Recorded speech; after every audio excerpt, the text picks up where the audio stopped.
Conversations on social issues of spring quarter. Yeah, today we'll be talking about the earth and what we can do for it. So I just want to introduce the series a little bit for those who may not have been here before. And if you have, then bear with me for about 1 minute. So my name is Kimberly and I'm one of the reference librarians here. And this event is hosted by Seattle Central College Libraries because we see it as an extension of our charge to promote the freedom of information and open exchange of ideas. So whether or not you agree with every single thing you hear here, we would like an active conversation and we want you to be exposed to those ideas so that we can grow and learn together. So all points of view are welcome. We do ask that you are respectful of our speaker and of each other. And if you would like, we have some resources at the front if you want to learn a little bit more about this topic. And if you want something that's beyond this, feel free to talk to me. I can connect you with lots and lots of information on this topic, global warming. That's right, and your library reference desk. Yes, right outside the big desk in the middle of the room. So if you feel passionately about the topic and want to be on the schedule for fall quarter, which gives you lots of time to plan, then come talk to either myself or Kelly. Kelly's right there in the beautiful green shirt. So at the end of this discussion, I'm going to ask you to fill out a quick survey because we want to make sure that we are creating an event that is helpful to you. We want to know what you'd like to see, what you didn't like, how we can grow and improve. And next week, Eva Abram from Humanities Washington will be here discussing about how to defeat racism today. What does it take?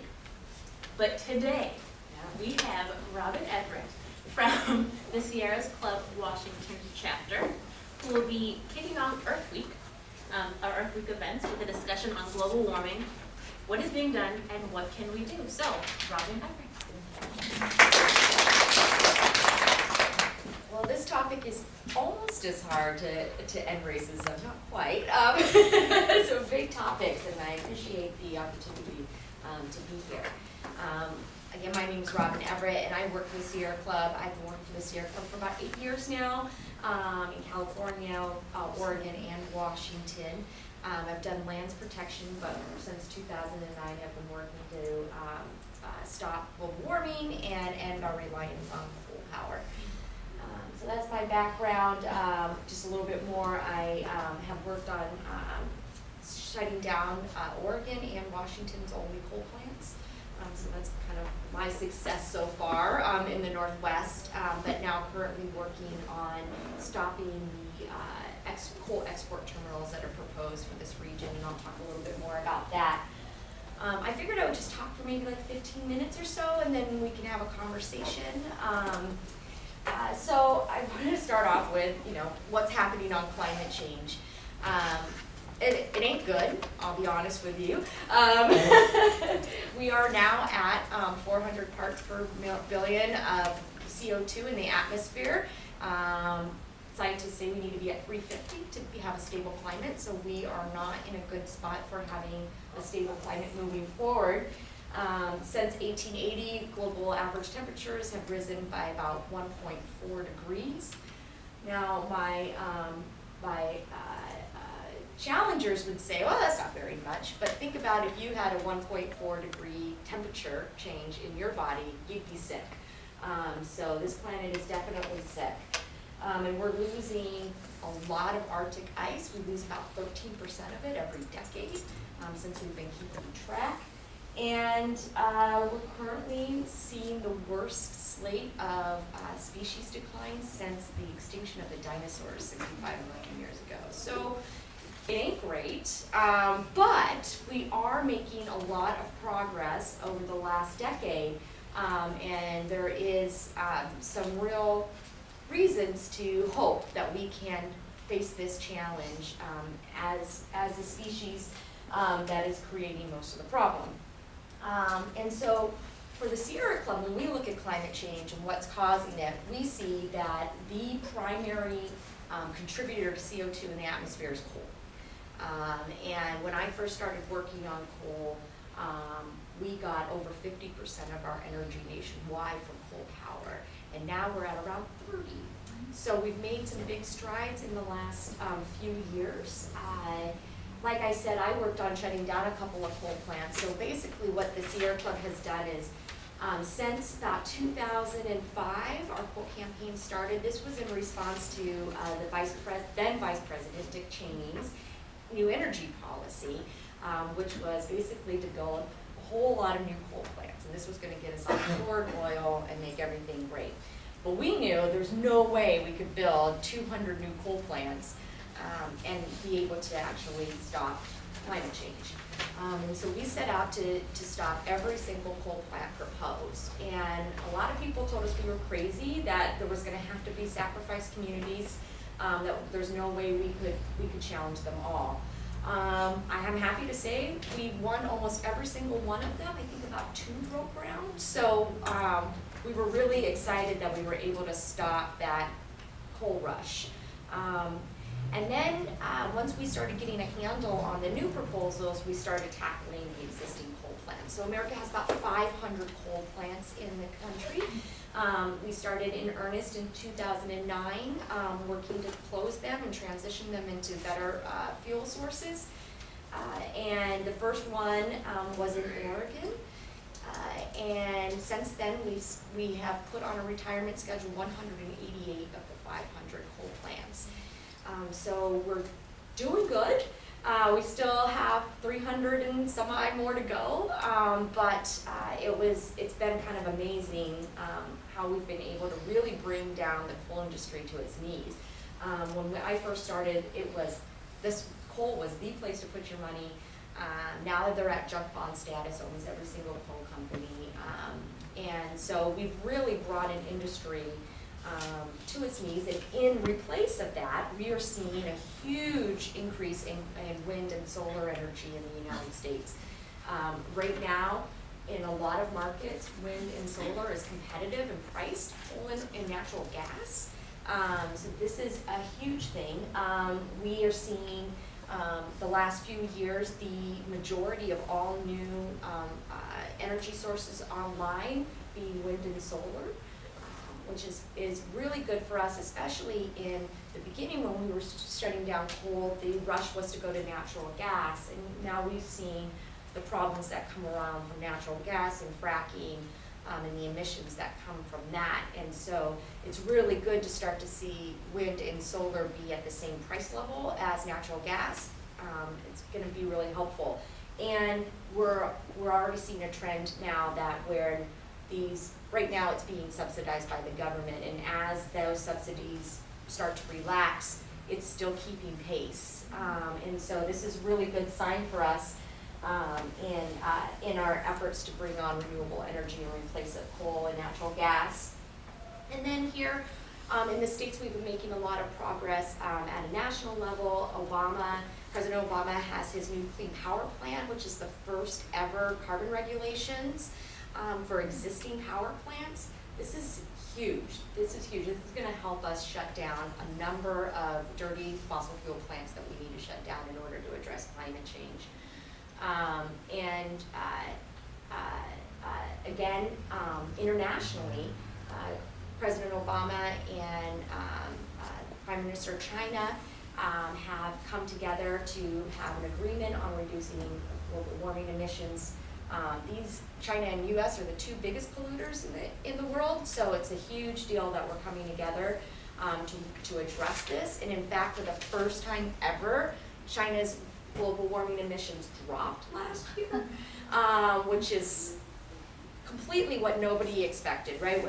When President Obama and China did this deal, China's agreement was, well, we'll peak out at 2030, right? So we can't promise to start cutting, but we'll make sure that there's a point where we stop, right? And that's actually already, I think, obsolete. They're already starting to see emissions drops. It's only a year. We'll have to, see what the trend is, but it's encouraging.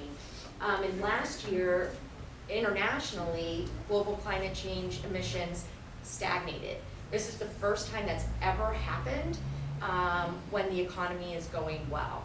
Now, people will argue, is the economy going well for everybody? But at an international level, it is going well, and climate change emissions stayed stagnant. So this shocked a whole lot and made a lot of international press. And so I think going into UN talks around climate change at the end of the year in Paris. We do this every year or every 2 years, and it's always bad. The rest of the world comes together to address this, and the US and China go, no, we don't want to do anything. And I think that this year there's a lot of hope based on what the US and China are already saying, that we could possibly come together on an international treaty around climate change emissions. So there's a lot of hope, right? There's a lot of hope. However, we also have, this environmental disaster that is looming, and it's not going to wait for the politics to be right, and it's not going to wait for us to be comfortable. It's just happening. And we have a Republican-controlled House and Senate that really wants to undercut everything that we've been doing. So it's really important for us to have these rules implemented and that they stay implemented. And I think that we can do that as long as the public is really paying attention and keeping an eye on things. The EPA has all the legal authority to do what they're doing, which is great. It's already been challenged in the Supreme Court, and the Supreme Court says they have the legal authority to do it.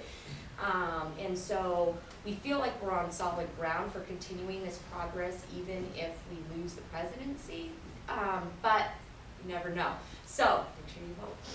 I would say, here in the Northwest, it's really interesting because as the coal industry and the oil industry are starting to fight for their survival, they're seeing us as a gateway to an international market.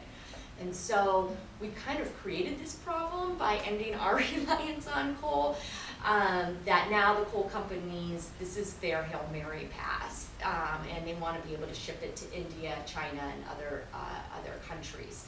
And so Washington and Oregon have been faced with a series of coal proposals to export coal out of Montana and Wyoming into a broader world market. And so in 2011, we were faced with 6 proposals across Washington and Oregon. We have stopped 4, but we still have 2 left. And the 2 big ones are, one is up just north of Bellingham. It's at a place called Cherry Point. It's actually Native American grounds, which brings in a whole new aspect to the destruction that we're creating. But they want to ship 50 million tons of coal every single year out of there. And then down in Longview, which is kind of between Centralia and Vancouver, another 44 million tons is proposed down there.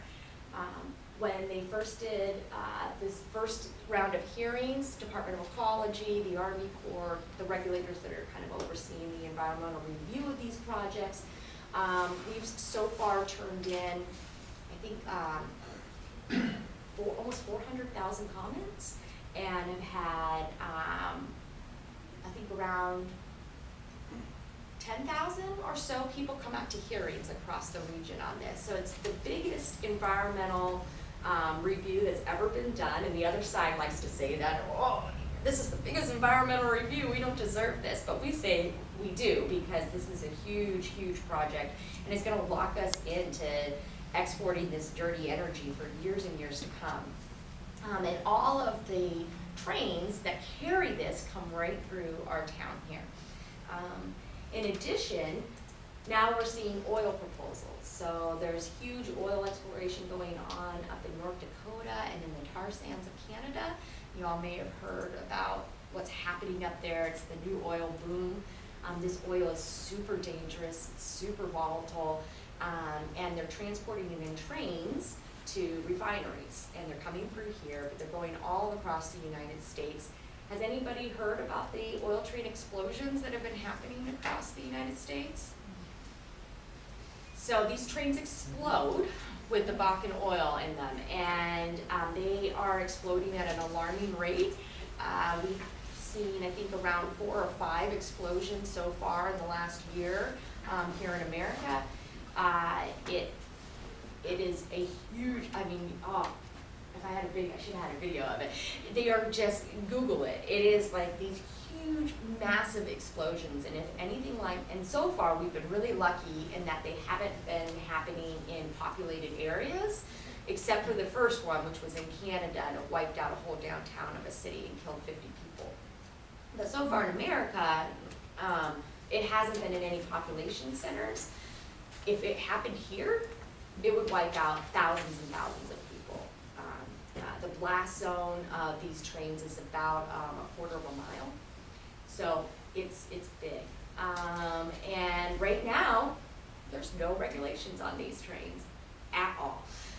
So you have coal and oil trains coming through our communities, polluting, causing traffic, worsening climate change, and then on top of it, they sometimes explode. And so we're very concerned with the oil proposals. There's one in Vancouver for a brand new oil facility down there that's currently going under environmental review. But then also all of our refineries up here in Anacortes and Cherry Point are looking at expanding to be able to take this oil. Some of them already are.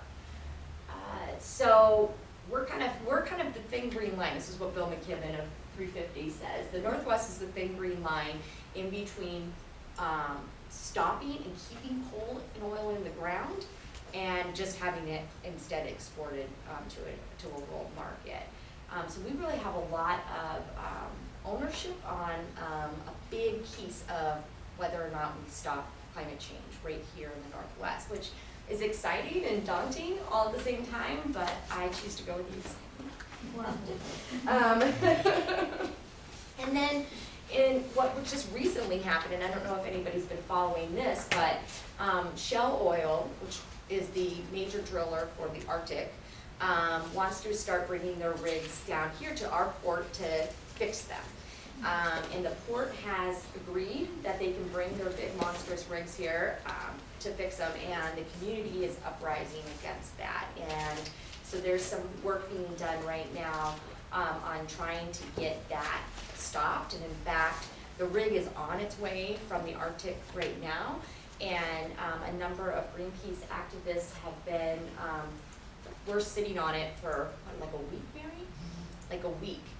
I mean, out in the middle of the Arctic, out in the middle of the ocean in the Arctic, sitting on a rig trying to stop, it being brought here, but they did have to get down because of climate reasons. But it's expected to be here soon. So there's protests, and the Sierra Club, along with some of our environmental partners, has sued the port for their approval of this project. So that's kind of a little bit about what's going on here. We have a lot of good stuff happening with Governor Inslee's climate change bill that he's putting forth. This would be a carbon price here in Washington State, which would be huge. We have some legislation going on right now to try and limit the amount of these exploding oil trains that go by. It ain't easy to stop these oil trains, but we're trying to get around the edges as much as possible.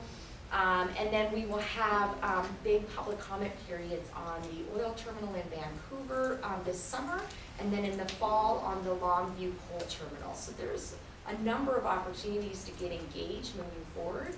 And then we also have some events coming up. We have Earth Day here, where you can find out more about a lot of these issues. That's going to be on Wednesday, Earth Day, April 22nd. You have a flyer. And then there's also a rally coming up on the Shell Arctic proposal, and that's going to be at Myrtle Edwards Park on Saturday, April 26th at 2 p.m., which I can tell you more. Oh, it's this Saturday. Ah. 26th is next Sunday. Yeah. I just take what people give me. Okay, Sunday, April 26th at 2 p.m. So that's kind of just a nutshell of where we're at, where we're going, what can be done, but I'd like to just open it up now and we can talk more about it if y'all are interested in doing that.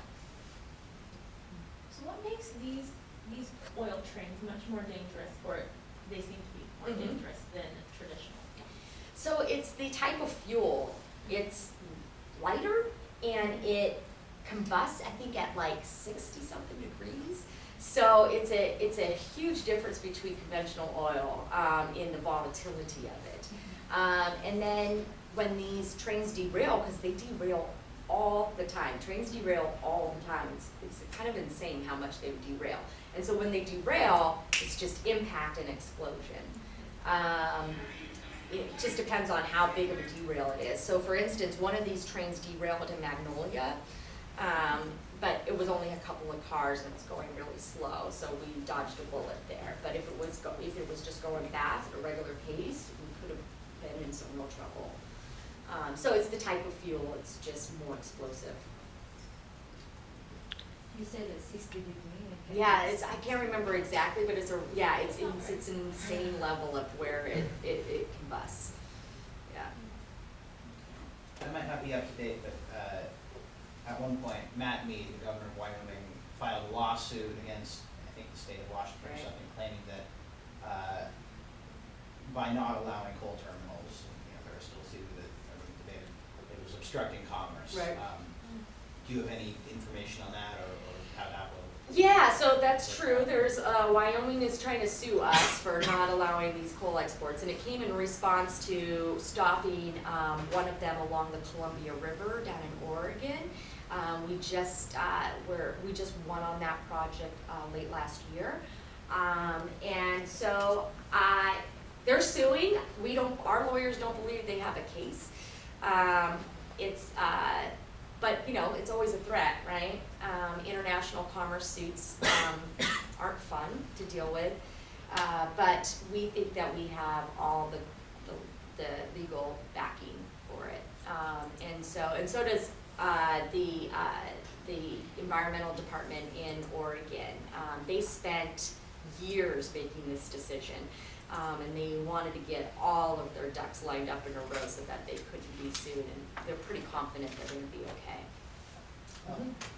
Has enough of the TPP, Trans-Pacific Partnership, leaked out to say how these challenges will be handled without? Yeah, so the TPP is a trade deal right now that President Obama is trying to get between us and a number of Pacific Rim countries, along with Mexico and Canada.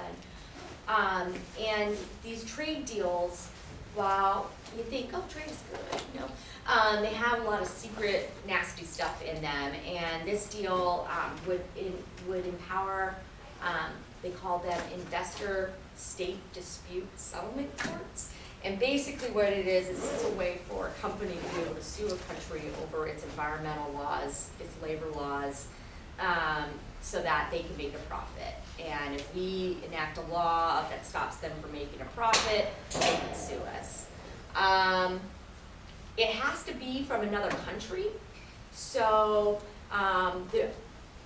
there is one coal company, Amber Energy, that's from Australia, so there's some risk there.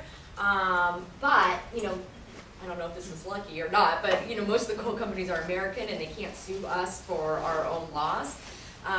So we have some good strength there. However, fracking laws are a big deal, and they can be very much challenged because a lot of the fracking companies are from overseas, and we're seeing a number of cases of fracking laws being challenged in these courts.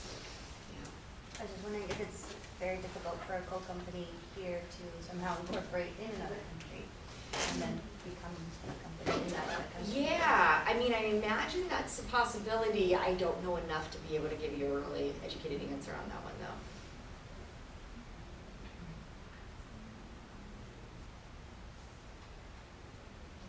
It sounds so positive. This is the first environmental. Well, I firmly believe that we can do this. We are a really smart, ingenious species, and I think that we have all the technology behind us. It's just political will. And from where I started to now, which hasn't been that long, it's only been 6 years working on this issue, I've seen enormous strides and changes happening. There's still a really strong contingent of people who don't believe in global warming and climate change and want to do everything they can to stop it. But I feel like the momentum is on our side. We were able to get a lot of momentum over the last 6-7 years. And I think it's gonna be hard for them to turn back the clock on it. But I never underestimate the power of, you know, the old white men that seem to be in our Congress, that seem to be really, really pushing to roll back all the progress that we've made. We'll see. But I also think about the people of India and China try to improve their country and try to develop the economy and change from old style technologies to more modern technologies, which may include using North American coal instead of the dirty coal that they have in their countries. So for that reason, I still think exporting coal and commerce with North America and India and China is still positive. We should trade with them so they get not only coal, but also oil and iron, so that they can build and develop their economy and their society. So all of the arguments are important. The transfer, the handling of all these products are dangerous, but I think also the necessity of those countries having these products is also very important, and we should always keep that in mind.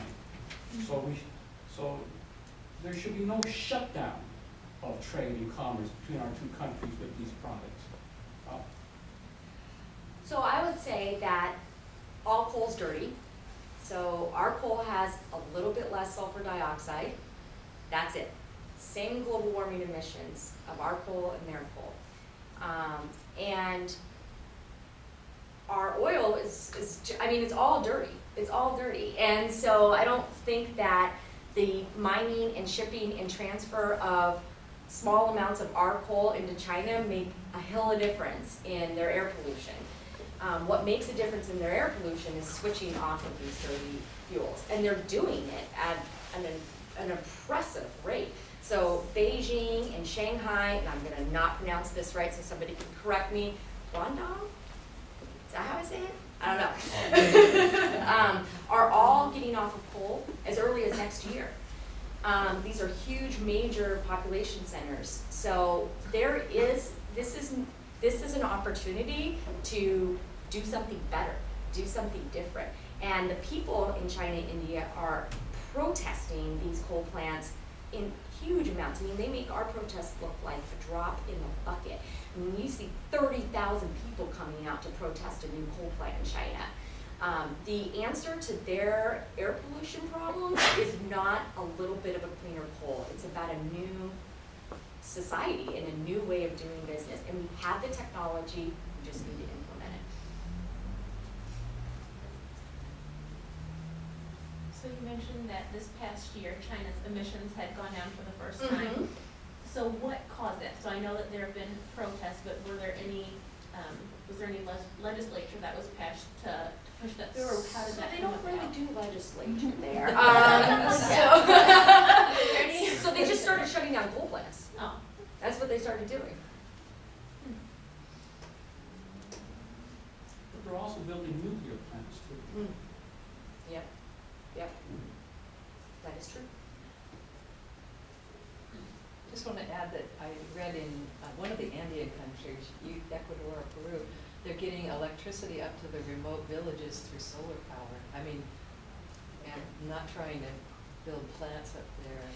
Yeah, building a box and then wiring it out is very, it's an old way of thinking about how we do electricity. It's the easy way of thinking about how we do electricity. So our utilities they really like to build a box and just send wires out. But I think we are at a cusp of a new way of doing business for energy supply. And yeah, I was just in Costa Rica and wind farms all over the place, helping to power small rural communities.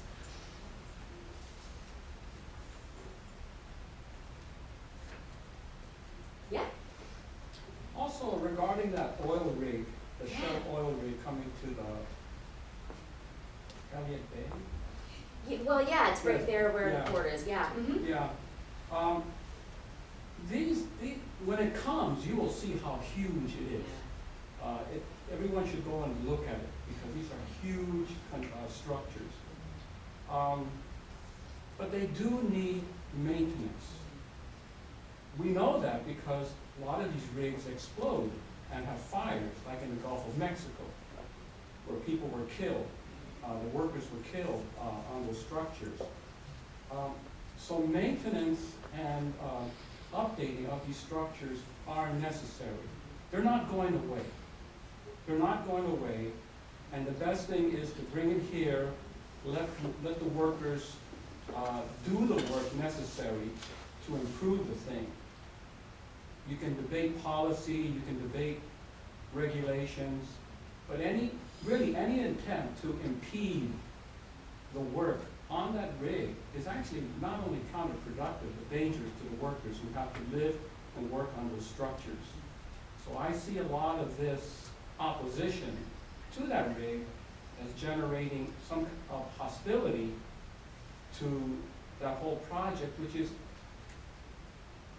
is legitimate, but you really have to let the workers who live and work on that rig have safer conditions and let the work be done proper.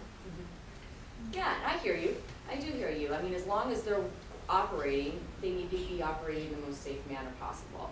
I think what people would argue is Seattle the place that promotes this type of work? And we think as our reputation for who we are here in Seattle, that it doesn't fit in with what we see as the future for the work that we're doing. So that's all I could say. I am not working on that project. Other folks are, though, I think, maybe here in the back too. But maybe come out to the rally and see what they have to say, and talk to some folks down there and see where they're coming from. It's my understanding that this rig is to test drill. And really the risk is that if they do start actually drilling and they had an accident, there would be no way to clean it up there, that we really should not be drilling in the Arctic at all. Right. Well, that's definitely what we should not be Yeah. doing. We should not be drilling. It would be And impossible. and they haven't been able to drill, I think, the last 3 times that they've tried to do it. And so the folks here are saying, why should we help them get this drill in an operating shape so that they can start drilling up there? We don't think that that's our role. I've heard that wells they drill in the Arctic are, I don't know if this is just speculation or what, but there's like a 75% chance that they'll develop a leak. Is that true? Is there something behind that? You know, I wouldn't be able to tell you if that's true or not. I would just be able to, just like you, see the amount of accidents that are happening all over the place, and is that a risk we're taking in the Arctic? I mean, I don't believe it's a risk worth taking anywhere. I mean, we just, like this gentleman said, we just had an explosion in the Gulf. And, you know, after Deepwater Horizon, everybody said, oh, trust us. Now we figured it out. It's cool. We've got it. And they just keep exploding, keep dying. We keep putting oil into the water. And so I don't believe them when they say they can do it safely. Do you think by shutting down access to this rig that it will stop the project? I believe that it can at least slow it down. Yeah.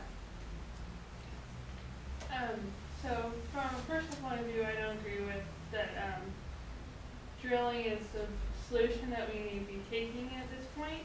And there's better ways.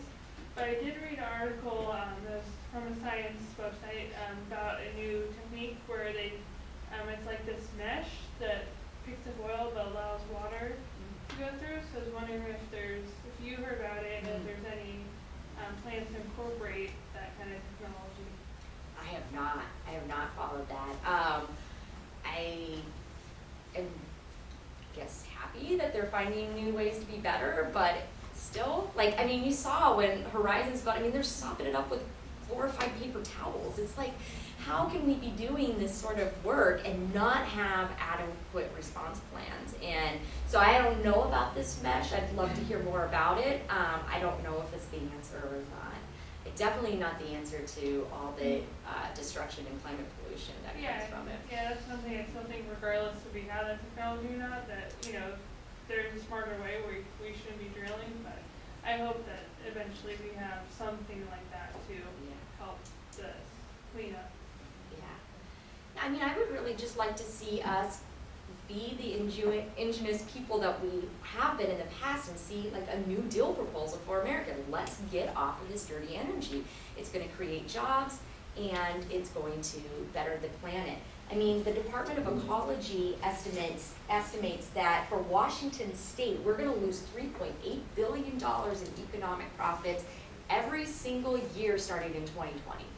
This is not just about saving polar bears. This is about saving our economy and our children's future. You mean because of carbon emissions? Yeah, because of all the health costs, sea level rise, all the impacts that we're gonna see. I mean, we're gonna see drought. I mean, already Snoqualmie was not open this whole year, right? We're gonna see drought. The wine industry is already planning on moving out of Washington State in their future plans to go to Canada because they won't be able to grow it here anymore. We're talking about fishing. The fishing has been impacted huge by ocean acidification, so really a lot of industries that produce a lot of jobs for us are under threat. And it's the reason why when we're working on coal and oil, we're not just working with the traditional environmentalists, but we're working with doctors, we're working with fishermen, we're working with agriculture, and it's a powerful coalition of folks that are trying to stop these projects. And in fact, with the oil, which is really interesting, is they have the actual terminal workers that are opposed to it as well because they're scared to death of handling it. So there is definitely some unique coalitions that we have against this, and it's why we're winning so far, because we are going up against Peabody Coal, Arch Coal, BNSF Railroad, and we're going up against the big guns, and we're winning. And it's because of how many different lives these proposals actually impact. Do you know, just as you were listing all the industries, do you know if the timber industry is on board? I'm just wondering if they've been impacted with pests and stuff? No, I don't think it'll be a cold day in hell when the timber industry is working with us on anything. I can imagine as temperatures increase, pests increase, trees die, the Forest increase, forest fires. You can see miles and miles of the trees dying out of the way up to Canada. Yeah, it's a hard industry to crack though. In all my reading, one thing I haven't come across is the history of how global warming was discovered. You have any idea about who and when that became? I don't. That would be very fascinating though. Yeah, I imagine it's NASA, right? But I have an answer. okay, go. I forget his first name. I think he was a Swedish physicist in the late 1800s. Wow. His last name was Linnaeus, I believe. And I mean, it's pretty basic. Linnaeus of the botanist, I think, who gave the Latin names to. No, this is a different. But they, I mean, it's actually pretty basic physics and chemistry, and he recognized that as they were moving towards more forms of fuel that put off more carbon dioxide, he postulated that eventually, if we did this to a certain degree, it would be trapped within the atmosphere. Yeah. And he actually came up with some recommendation or hypothesis of what he thought the warming would be. Yeah, was that going off like absorption spectrometry, which was Percher, I knew at the time. Yes. Yeah. And it's actually, kudos to him, his guess was not too far off from what, now millions and millions of dollars of research and tens of thousands of scientists and peer-reviewed journal studies have come to accept, in the range of 2 to 5 degrees Celsius increase. Wow. Yeah, I mean, it's. So we've known about this for a long time. It's not that we just, suddenly Right. realized even 30 years ago that this was happening. Yeah. That's interesting. Yeah, I would say, you know, the impact of this temperature change on our planet, if you really understand it and you really believe it, there is no other argument that can even come close to not doing everything we can to stop it. And so I really wonder, you know, if the folks that don't think we need to stop burning coal and oil, if they really get the impact of what we're on the cusp of. We're talking about mass extinctions, famine, drought, it's political unrest. It is scary, scary stuff. Maybe go back to her and then back to you. Well, one is volunteering for conservation-focused organizations. One of my supervisors, I think, put it really well.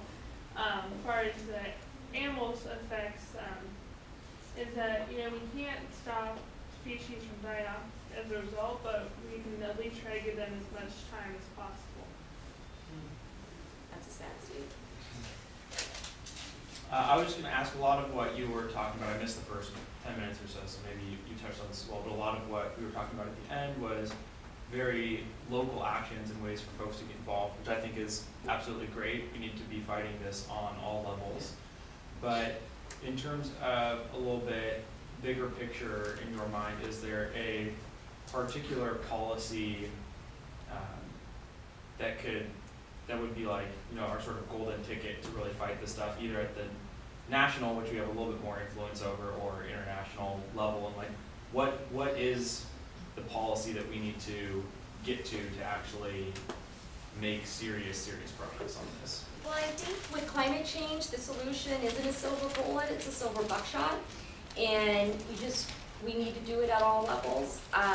What I love so much about what we're doing here in Washington is we're not only stopping local stuff, but we're changing the international picture as well, because we are at this forefront of all these export proposals. I would say that Obama's clean power plan that he's got with the EPA is going to be a huge thing for us here locally, or nationally I should say, to shutting down a number of dirty old coal plants and stopping any new from being built ever again. And then internationally, I would say it's the UN Paris talks this December. And if we can get an international treaty where we internationally we're taking steps to have a climate change emission level. The problem with those kind of big policies is that it's extremely hard to get the political will to actually do it at the numbers that you need it. So you get like this really good feel-good policy that might not actually do what you need it to do in the time that you need it to do it. I do think that they're good though in that it's, once you get something in place, you can start ratcheting it up and making it better and better as you go along. We did that with acid rain, and we don't have acid rain anymore. So I think that getting something in place, even if it's not the perfect, is good, because then we can build from that. But I think that the work that's being done, the stuff that's actually changing climate change and the carbon emissions, is people working on their one thing in their one neighborhood over and over and over again. Mary, and then. Oh, I was going to ask you, you mentioned how you started off as a volunteer. And just how, the second part is what can we do, and the value and importance of what an individual can do by just showing up. Maybe, and like at the TPP resolution of this, just, our we can make a difference. Maybe they would. I think that's the only way we've been winning, is that we have the people on our side, because they have all the money, and so, but we have the people. When we go out to these public hearings, it's all of us and some really powerful guys in suits, right? But we have a lot of power in that we vote, and so we could never do what we're doing if it was just us against them in suit world. There's no way. There's no way, and it's only because people are challenging their leaders to make changes that we are making changes. And so, for instance, these coal export terminals, they were supposed to be built already. and they haven't even gotten a single permit yet. And it's because of people demanding that we actually do an environmental review, that we have an extensive environmental review, and that people's voices are heard. This was originally the one at Cherry Point up on Lummi Native Burial Grounds, supposed to be just decided by 5 county commissioners. That's how it was originally going down. And it was because we stepped in as people and said, no, wait a second, this should not be left up to 5 guys up in Whatcom County, that this is an issue that affects all of us. We were able to get the Department of Ecology to step in, and now we're doing a review that really looks at all the impacts of these proposals and not just a small little footprint. And that was only because we had hundreds and thousands of comments and tens of thousands of people coming out to these hearings and stepping up and saying, it's not on our watch. Yeah, go ahead. Oh, and now there is one calendar you can go to get all of the upcoming climate-related activities, and if you want to get a weekly update, just sign up on this. And instead of having to search through all your emails and those websites, so. Yeah, so kind of moving along with the what can we do and what would help internationally. Is there any like news stories or political issues you've heard about from specific countries who are opposing making that international effort? No, I mean, it would be China and America. So we're the two that cause the problems. So if we can go in there in good faith, like they've said that they're going to, I think we have a lot of hope, because we are the ones that are producing most of the carbon, and we're the ones that don't want to change, right? But countries all over the world are saying we got to do something because we're all facing huge problems here. And then I would say here at home, we do have a bill in the state legislature to try and get safer oil trains going through. And so if you're interested in calling your senator, you can call them at 800-562-6000. And you can tell them that you support the bill that's moving forward right now. 800-562-6000. And this is the Safe Oil Transportation Bill. And then come to our Earth Day event. It's going to be lots of fun, cool bands. We have the founder of Earth Day coming out to speak, so that's kind of neat. And then we also will be having, they're not on the flyer, but a representative from a group called Got Green, and they have a new campaign that they're launching on how to get more jobs in the green economy for young people of color. So they'll be talking about that, and I think that's really interesting, because this is our opportunity to really not only protect the planet, but to build a more just society as well. I have some information up there on both coal and oil. And then I have a petition if you want to help the Lummi protect their Native American grounds, their burial grounds. They are petitioning right now to have the Cherry Point terminal stopped based on their treaty rights. So there's a petition there. And then there's also buttons and bumper stickers if you'd like some. Okay. Oh yeah, go ahead. Just wondering, do you have the numbers that you need to have that before the bill get approved? How many people? Well, no, I mean, there's not really an algorithm for that. It's just kind of you do as much as you can. I mean, I'll be honest, so it's gone through the House. It has to go through the Senate, which is a heck of a lot harder. And the folks that are running the Senate are difficult people. But I think that, they can be pushed. Right? And if they have people paying attention from all over the state on this, I think that we can do something. Last year, these particular individuals stopped an oil train safety bill from going through, but this year we're hearing a lot better language coming out of their mouths, and I think it's because of all the explosions and the people really going, hey, come on, this isn't working. We can't have one of these happen in Seattle. So it makes a difference. But yeah, it's hard to say, at what number do you saturate it enough. It's a difficult one to process. Yeah. This is a question on the justice side of this, which I think is really important. Are organizations Taking into consideration what happens to people who depend on jobs in the oil and coal industry, what happens to their families? I mean, there are people who for many generations have worked in the coal industry. Right, right. Yeah, I mean, I think it's a huge issue. And when we worked to shut down the Centralia coal plant, we actually worked with labor on getting a bill passed that would protect the community, help the workers, and also close down the coal plant. We want to do that as much as possible. Those kind of deals are perfect, right? Like I would hate that we're hurting, families. I think that in a new, when you're adjusting like this, it's difficult. It really is.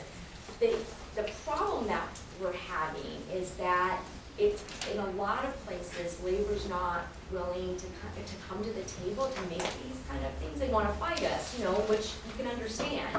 But then when we win, there's nothing kind of there in place. And so Washington is actually a great model for how you can do it.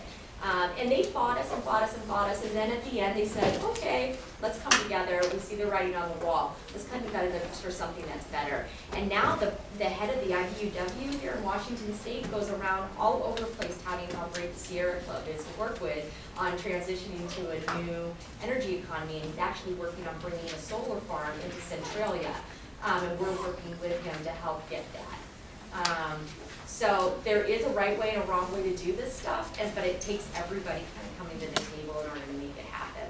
But I think that the environmentalists, at least at the Sierra Club, really understand the importance of that and want to do as best as we can moving forward.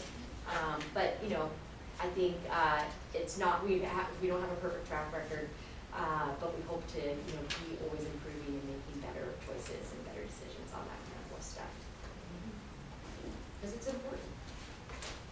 Because it shouldn't be on the back of ordinary people, this transition. Okay. And in the long run, it helps everyone. That's right. I mean, certainly coal workers have suffered with black lung disease and so on. And coal towns are, you look at Appalachia, it's not like they're in some kind of booming industry that's bringing a lot of prosperity to their world. It's terrible stuff, but there's a lack of anything else. And so that's, an interesting thing of, what do we build instead? And, I think that people like Governor Inslee really need to be looking at that. What are we building instead of these coal ports? And there's some opportunities, like for instance, I'm working with Whatcom Labor Council up in Bellingham to build a new waterfront redevelopment project there that would bring thousands and thousands of jobs. Well, 1 week I'm standing next to the head of it, Mark Lowry, demanding this, and then the week after we're fighting each other on the coal port. But, we at least have a relationship, we have a dialogue, and, showing that it's not just about the environment, it's not about environment versus people. And we have to make the effort to ensure that we are working together as much as possible whenever we can.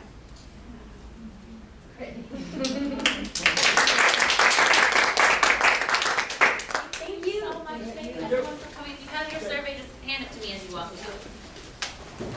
out.